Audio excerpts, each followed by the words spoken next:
Hi, I'm Marinus, and if you have ever wondered or thought to yourself whether your musical ideas are worth pursuing, I'm here to tell you they are. I can assume that music has had a significant impact on your life. The right song, the right band, the right album at the right time. I know. It's insane how close of a bond we can form with something we can't even see. It becomes a part of us, an extension of us. This course is about uncovering the relationship you have with music, the role it plays in your life, and how by pursuing songwriting it can become something meaningful in your life. This course isn't going to give you a formula on how to write the next big hit, but it might inspire you to pick up that guitar again, to sit down at that piano again, to explore that tune you've been humming for years, or to inspire you to continue looking for your words. People that want to write songs, they are resourceful. So whatever you have access to, even if it's just your voice, it's enough. There is no barrier to entry. Songwriting wasn't invented by the professionals. I've made music with people that wrote an entire album on one string of a guitar. And I've made music with people that have sung their ideas to me a cappella from beginning to end, which turned into a beautiful production. And I've also worked with people that know everything there is to know about music theory. They are musical technicians. And what I've come to believe is that everyone has the ability to make something that is important to them with what they have access to. We've all got a song to sing. We might even have an album to write. And whether it makes it commercially or not is not the only measuring stick out there. And this is something I'd like to explore further in this course. Your songwriting process can be a popularity contest, or it can be something meaningful in your life, and you get to decide. Whether you are a proficient musician or someone who has never had any training before, I believe there is something for everyone in this course. You don't need to be a good singer. You don't even need to be a good musician. If you are, great. But all you need is to have experienced the joy of spending time creating something musical. If you've had a moment like that before and you're looking for more, then this course is for you. Let's dial back into history and imagine ourselves in the era of slavery in America, being one of the slaves, where all we had was the person next to us in the fields. Our lives aren't our lives. We are dictated by our masters. No freedom. Where is our freedom? We are possessions of more powerful men, and it's a dire situation. And although we have no freedom, we are somehow united as a brotherhood with everyone in our same situation. And when we are out at work in the fields, someone of our brotherhood comes up with a song about the struggle that they are going through. And his words resonate with me. His singing resembles my feelings. His feelings are my feelings. And now I'm going to sing that song with him as if it's my song. And so we sing together. And to know that someone else feels the same way as I do, it's comforting. To know that I'm not alone in my human experience, that's true comfort. And I'll sing with him on the top of my lungs. And then the guy next to me, he has the same experience as me, and this becomes his song too. And so on, until we're all singing in the field together, slaves with no freedom, but united in song. And this song in us gives us a hope and a freedom that hasn't been with us before. And so we sing, and we will sing our songs united. And somewhere in the depths of all our despair, that this music helps us find our hope, and we're better people when we have hope. Hope allows us the freedom to enjoy ourselves. And this is where it all began for me. So let's zoom out, because music has not always been about the status it brings from the ones who create it. It hasn't always been about the power and fame it can bring us. But oftentimes, this is all we can see it to be. Let's remember a time when people used to work in the mines 6 days a week just so that they could play jazz on the weekends. Let's remember a time before the invent of the radio where people had to create music themselves in order to have music in their lives. If you wanted music in your home, you created it. Everyone had a permission in a way to be musical, because without trying, There was no music, and so everyone tried, and we brought forth these incredible musical moments into our lives.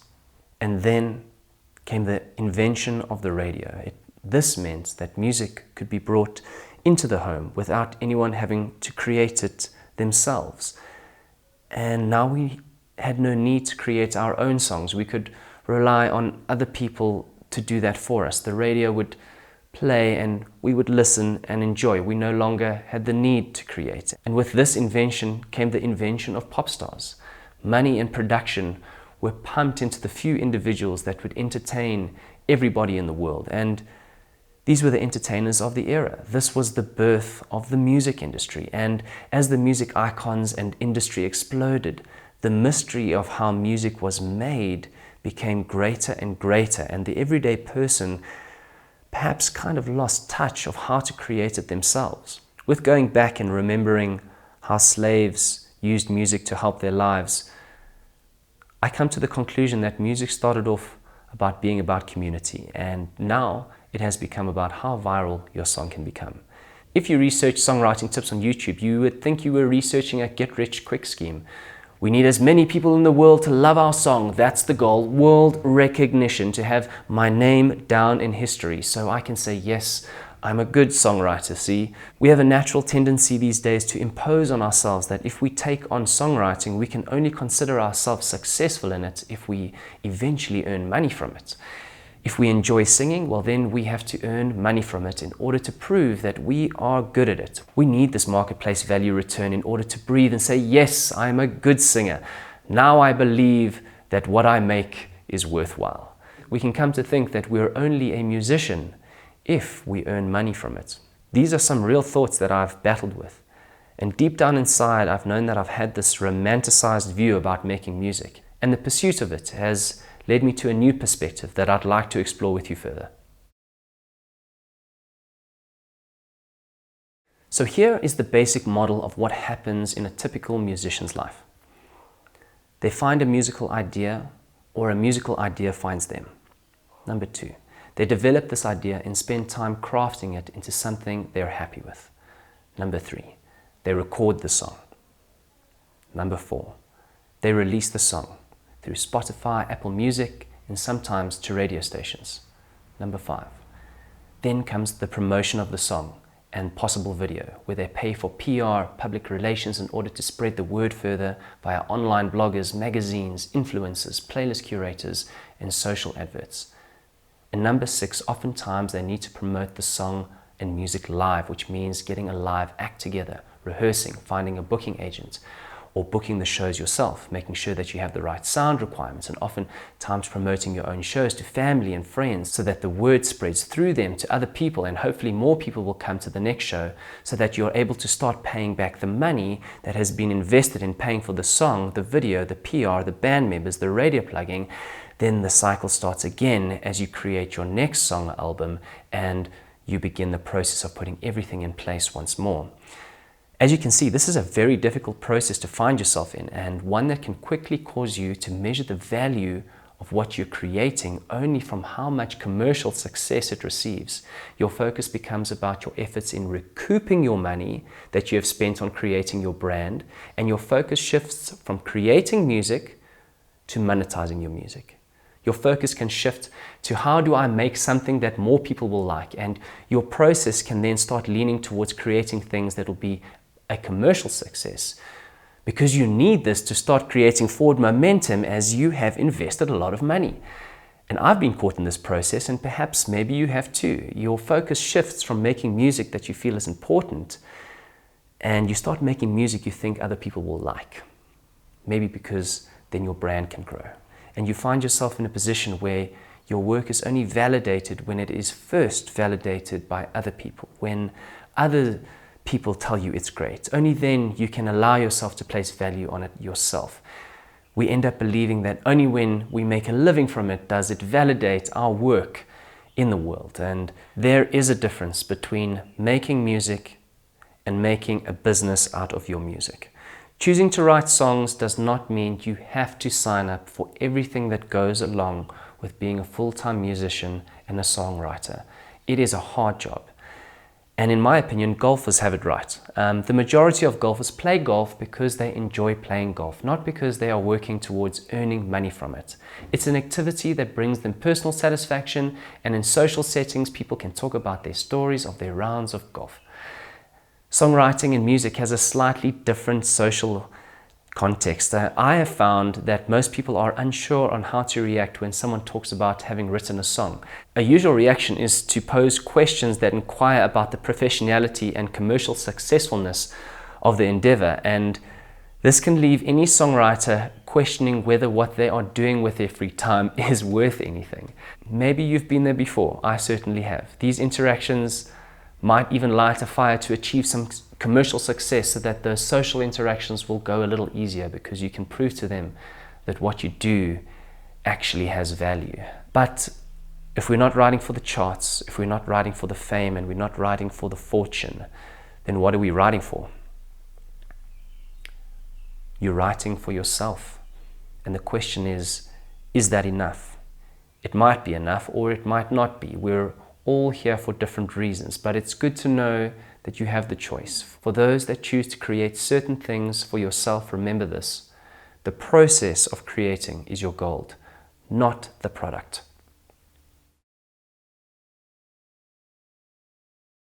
The brain is the only organ in the body that can't regulate itself. In order for your brain to regulate itself, it needs another brain.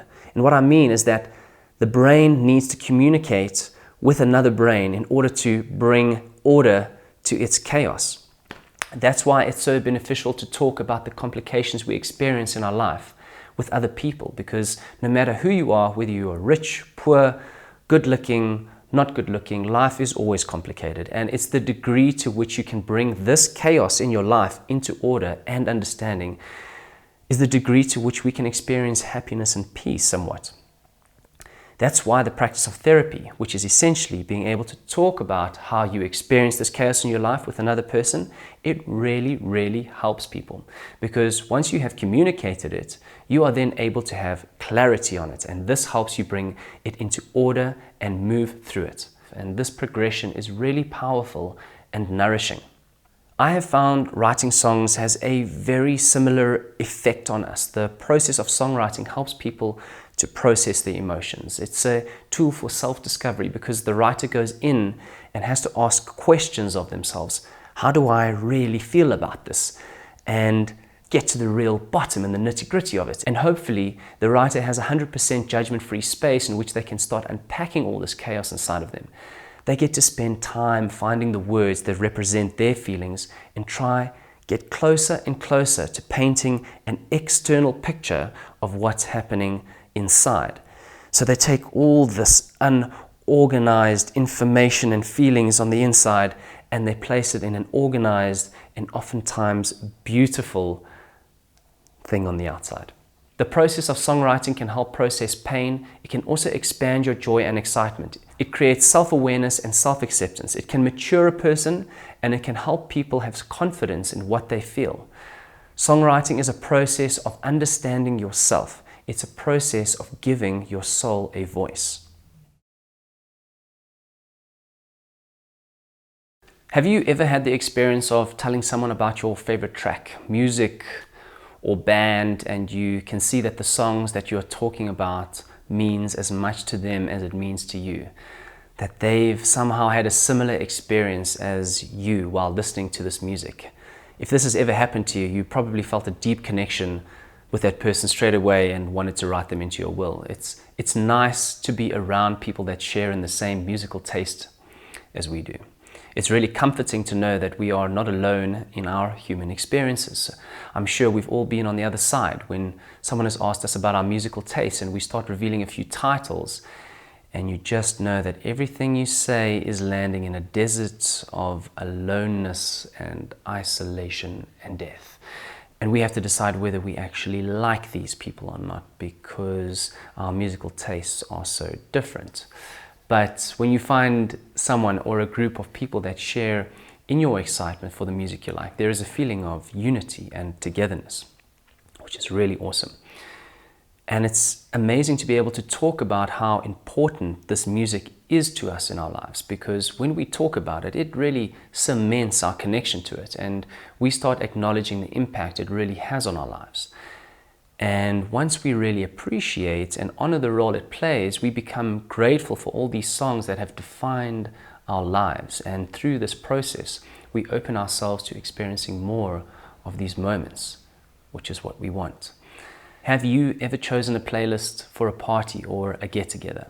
You know who's coming to the party, so you tailor the playlist so that everyone might have something to enjoy, but you drop in a few of your favorite tracks here and there. We want our favorite music to be there with us. Perhaps your favorite music will pique the interest of someone else at the party, and maybe they will make a comment on, wow, I love this track, I love this artist. And if you hear something like that, I don't know, for some reason it's a bit of a win. This video holds a challenge that pays tribute to the music that has been important in your life for whatever reason. It's not about what's popular or not, it's about what music has really meant something to you. And this challenge is about reliving and enjoying these moments.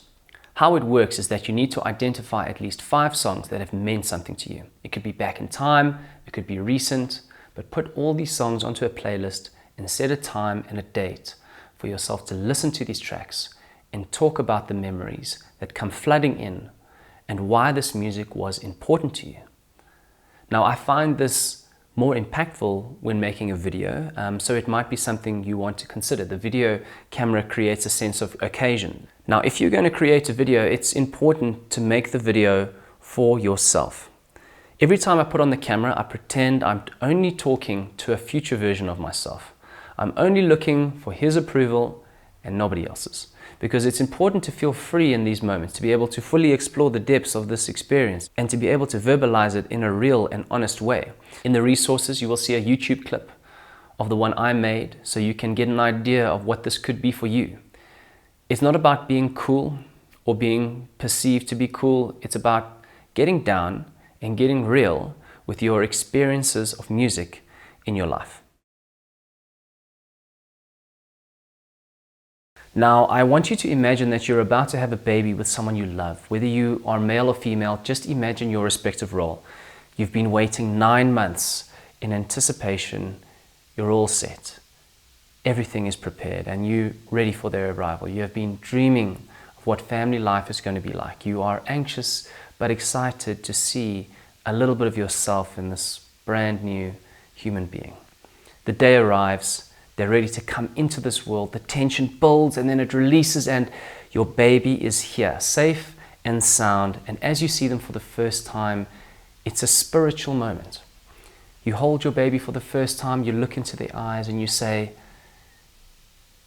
you're all right, but you're not quite an Olympic athlete yet. And pass the baby back. I mean, can you imagine yourself saying something like this? No. What are you going to say to that baby? I love you. I'm so happy that you're here. I'm going to look after you. We're going to be the best team. I've got your back. You have to treat your very first songwriting ideas in a very similar way.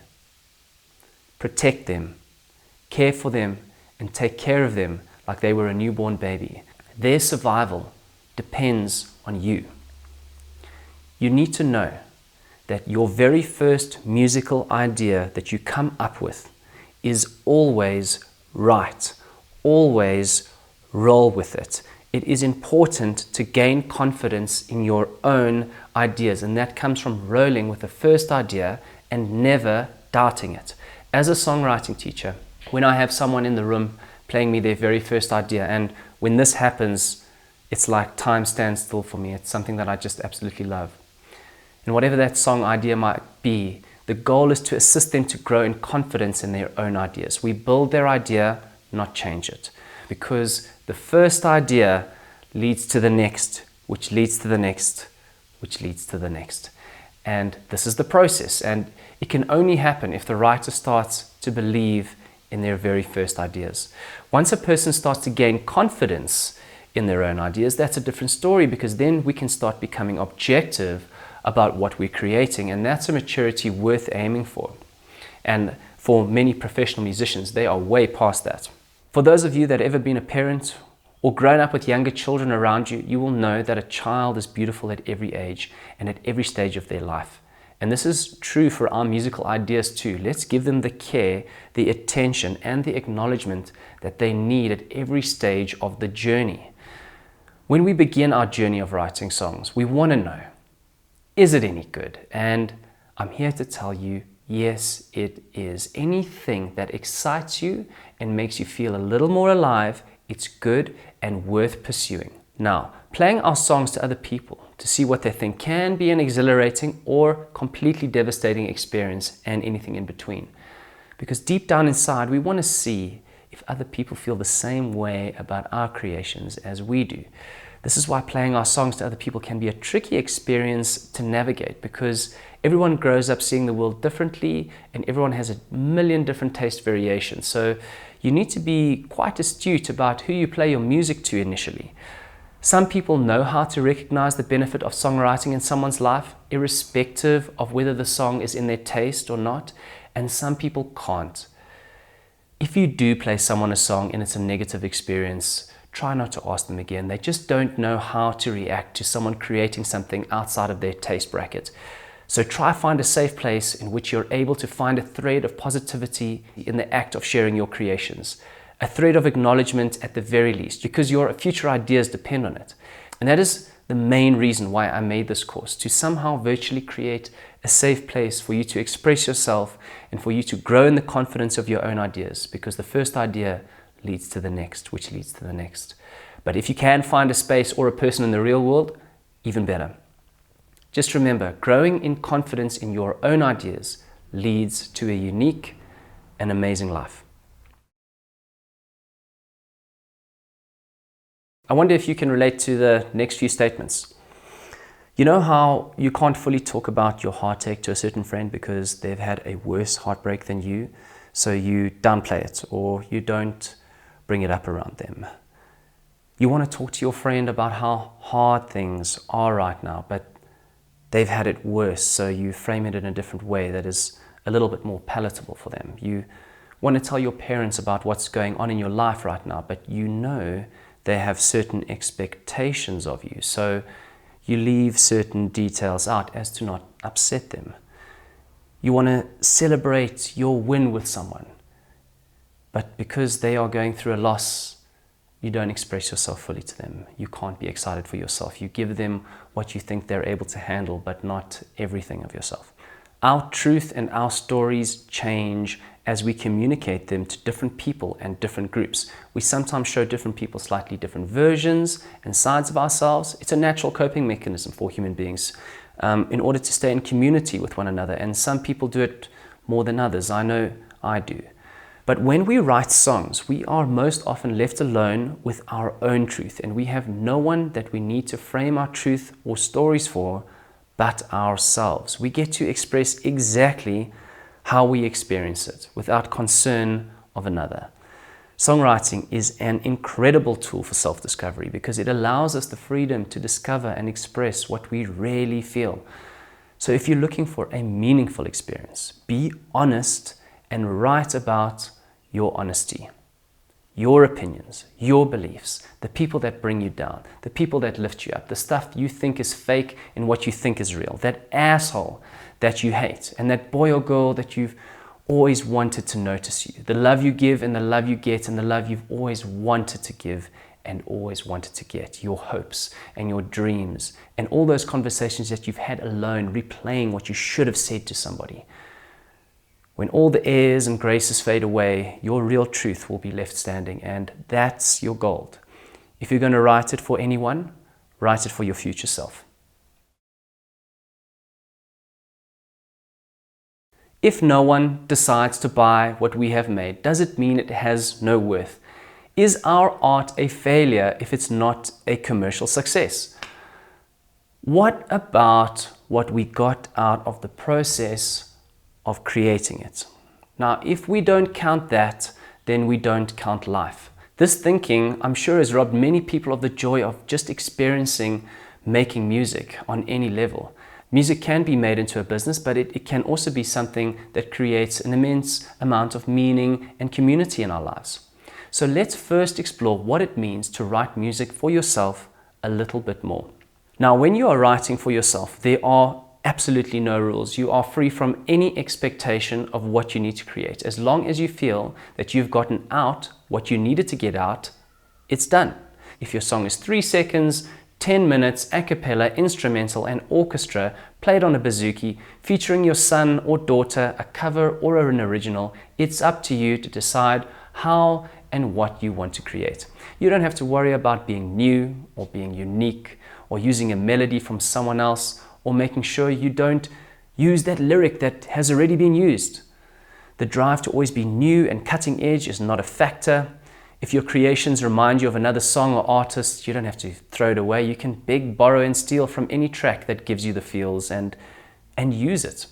If you sing a melody and you realize, oh wait, that's from my favorite song, it's obviously important to you. Instead of throwing it away, use it, love it, set yourself free. There are absolutely no rules here. If you are looking to write music commercially, there are criteria and expectations that will be present. For example, you won't be able to use someone else's line or melody unless you get their permission. If you're looking to get your song played on radio, then your song needs to fit the certain radio station's genre, as well as having the song a certain length to fit in with their format. And once you have that recorded product in your hands, a new measure of success emerges. How popular can I make this product? And how much money, influence, and power can I gain from it? This is a very exciting part of the music industry, especially if you have a product that you believe to be on trend that might have the potential to gain momentum. Making music into a business takes a lot of commitment and a tremendous amount of effort and capital on things that surround the process of creating music. A brand needs to be created, and creating and promoting a brand is more of a marketing skill than a musical skill. It's a brave move to take this on, especially in a world where people only pay a couple of dollars each month for every song ever created. And more often than not, if you have an internet connection, you can listen to any song for free. So music is essentially free at the moment. So the business of music is a tough one to sustain because the majority of revenue comes from the avenues that are related to the music, but not the music itself, with the exception of live shows and streams. Even though making music a business is a hard endeavor, I do believe it's meant for those people that have a deep knowing that they have been called to write and produce music for their generation. Some people play music and make music in order to feel right about themselves. For those of you, keep connected to that calling. Pursue it. It's not an easy road. Make sure you stay on top of all the business side of things. Be kind to yourself, and remember, we are waiting to hear from you. When you decide that you're going to pursue the business of music, you need to be aware of how much self-worth you pour into the feedback of your releases, as if a release doesn't convert into enough revenue or popularity for you, your self-worth can take a dip. And if you're too close or not objective enough about the work that you are turning into a business, the feedback or lack thereof can start becoming aligned with your self-worth. So if your release does the business, your self-worth is riding high, but if it doesn't receive back what you had in mind, your self-worth dips. So your self-worth can become controlled by your exterior feedback instead of from your internal voice. This is just something to watch and just be aware of, because many a writer will love their writing and enjoy the creative process immensely, and then they decide to give the music business side of it a go. They start building their brand, they're creating the videos, they start spreading the news in a sense, and then when they don't receive the feedback they're looking for or what they had imagined, they take a self-worth knock and they feel their music doesn't have a place in the world. They think people not only dislike their music, but dislike them as people because they're so close to their music. So they think, well, what's the point? They not only move away from the business of music, they move away from creating altogether. And my hope that this chapter brings a few people back to their instruments and to their voices, not for the money, but for the love. I never knew relaxing could be this much hard work. Preparation for your songwriting sessions are just as important as the session itself, and it takes a lot of unexpected work. Do you have a safe place where you can go and write a song. It's good to identify where would be the best place for you to do this. Some people feel most comfortable in a place where they're quiet and alone and they don't feel observed by anybody else. Other people don't mind creating in front of other people. So whatever you feel most comfortable with, do your best to seek out or create a space that you can feel comfortable to create in. I sometimes even just walk down the road with my phone, recording and writing things down. Be creative in finding that space. Always keep a recorder handy, as some ideas will go as quickly as they arrive. I use my iPhone voice recorder. It works absolutely great. Keep your recordings organized in a way that you feel good about. Don't let it get out of control. Label the ideas so that you can easily access them in the future. Ask yourself, is your instrument in working order? Does your guitar or uke have all its strings? Is your recording software working? And do you have a place to jot down ideas either on paper or on a device? Have you let your family or friends know that you need a little time to be alone with your ideas for this period of time? Prepare for your sessions. Do whatever you need to do to prepare fully for your sessions. Because once you're prepared, you create a sense of anticipation, and anticipation is gold. Nothing better than looking forward to something. It sets you up for having more chance of catching a fish whilst going fishing. Hey guys, so if you are an absolute beginner and haven't tinkled on the piano or plucked away on the guitar just yet, and you're looking to just get started at the very, very beginning so that you have a few tools in your backpack to create some harmony so that you can create your melody on top, I'm just going to run you through some very, very basic principles that you can use and put in your back pocket. Now, it's best to be explained at the piano. And this is the most important key on the keyboard, so someone has told me once before, which is middle C. Now, if we go up, we will have D, E, F, G, A, B, and back to C, and that is our octaves of Cs. Okay, and now let me play the scale of C, and you will notice that there are absolutely no black notes in the scale of C. They are only the white notes, which is amazingly fortunate.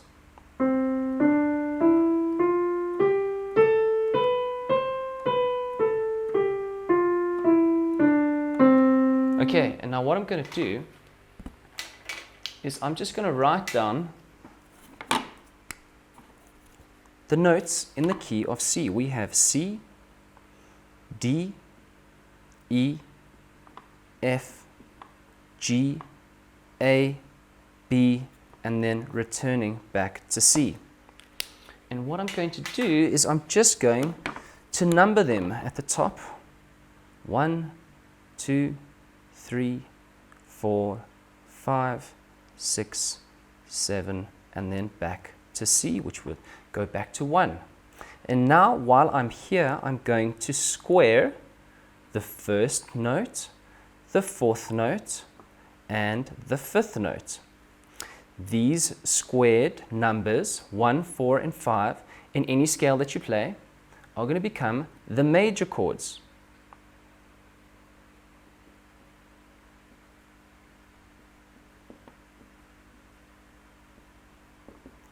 And I'm now going to circle the second, third, and sixth chord, all right? And all of these are going to become our minor chords.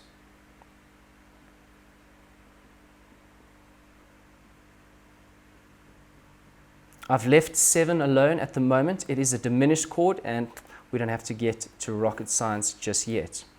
Okay, so we know that the first chord is going to be major, second minor, third minor, fourth major, fifth major, and sixth minor, and we'll ignore the seventh for now. So, right, now how do we get to creating the chords? We're going to use this very simple formula called 1, 3, 5. We're going to take the first note, the third note, and the fifth note in the scale to create our chord per note. So, let's get going. Let's start with C. 1, 2, 3, 4, 5. 1, 3, 5. And we know from our little chart here that C is going to be major, so we are playing a C major chord. Awesome. Let's go to D, and we know that D is going to be a minor chord, and we're going to go 1, 3, 5. 1, 2, 3, 4, 5. 1, 3, 5. Boom, and we've got our D minor chord. Our next chord is E.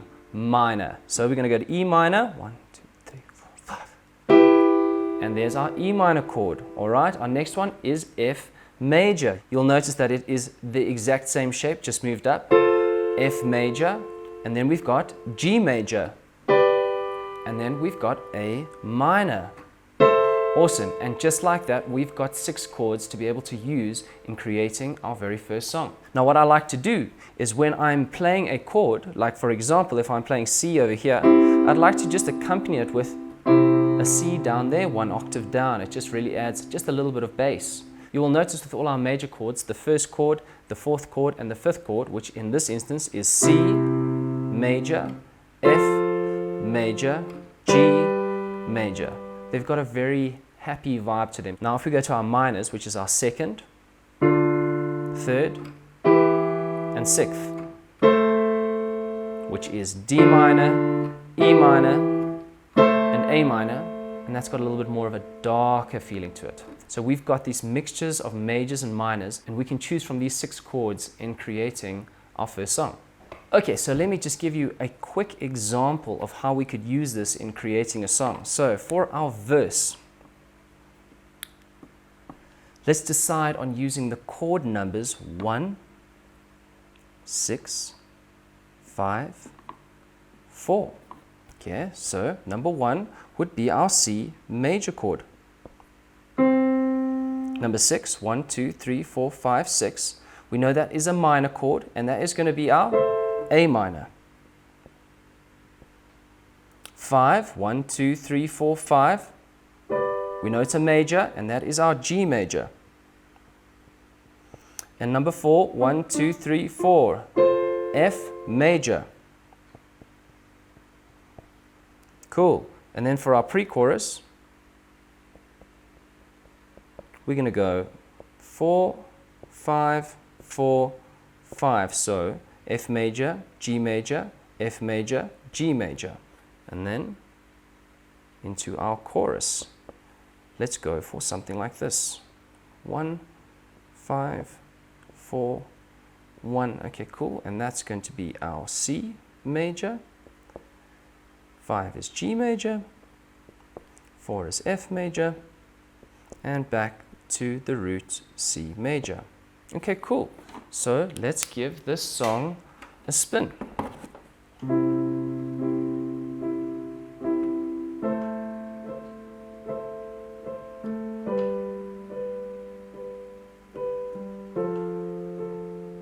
Verse again.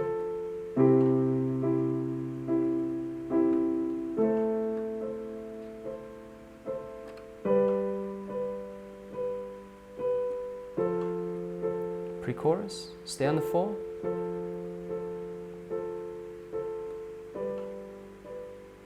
Back to 4.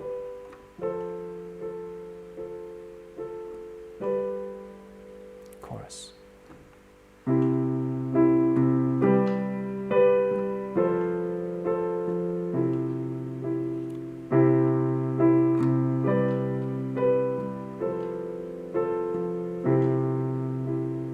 So there we go, we have created our first song in the key of C.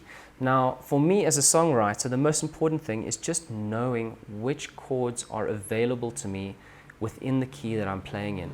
If I know that I can find my 6 chords, then I can go and can create a song with those 6 chords, and I know that I will always have a few options to go to, where there's some major and where there's some minors. So just knowing which chords you have available to play, that's a great place to start.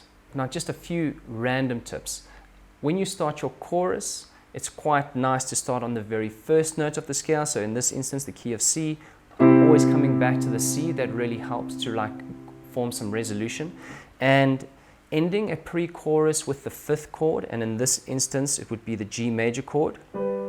It really falls nicely back onto the chorus on the 1st chord. Now, if we were to play in different keys, what we'd need to first do is understand the scale of that key. So for example, if we're looking at the next one up, D, our scale changes. It goes like this.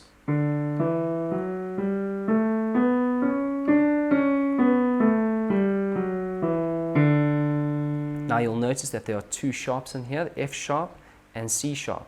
So now when we are creating our chords for this, remember that when we are creating a D chord, we are looking at 1, 2, 3, 4, 5. So 1. That would be our D major chord. And then we carry out the process of what we did with the key of C on every single other key. So if you're not looking to become a maestro pianist, what you might want to consider is just getting a keyboard that is able to transpose. So if you can become pretty good in the key of C, then you can just transpose your songs up or down. For example, here's a C on my keyboard, C major chord, but if I transpose it up,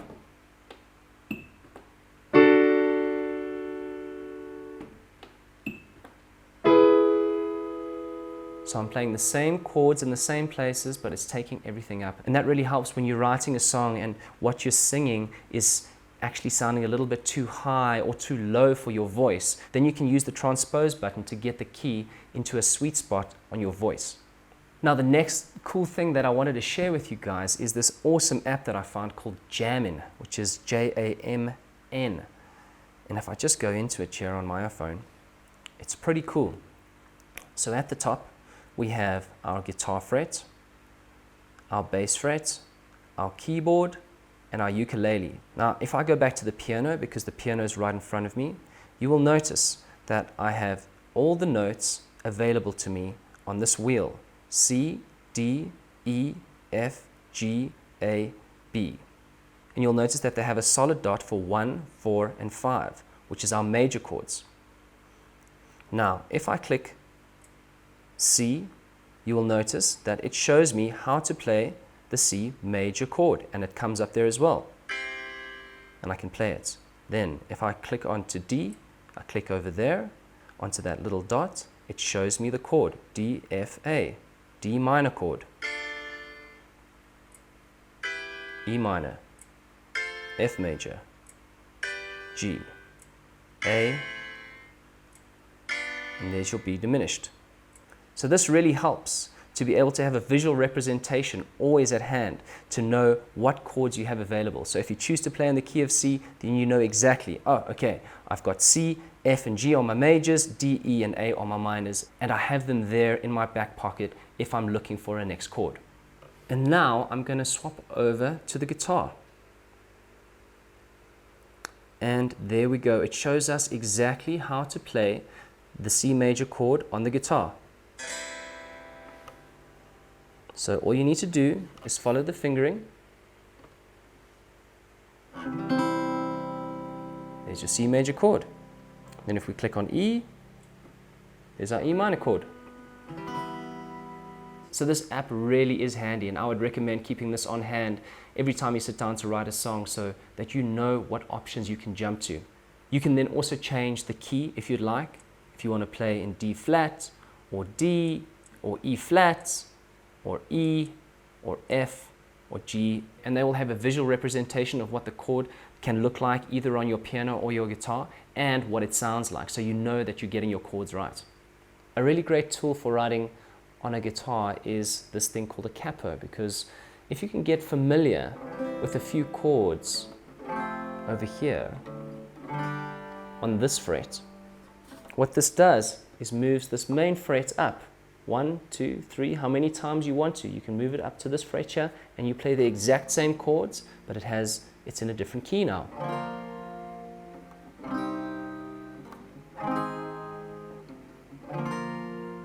We can even go higher. Let's go up to number 5. Same chords.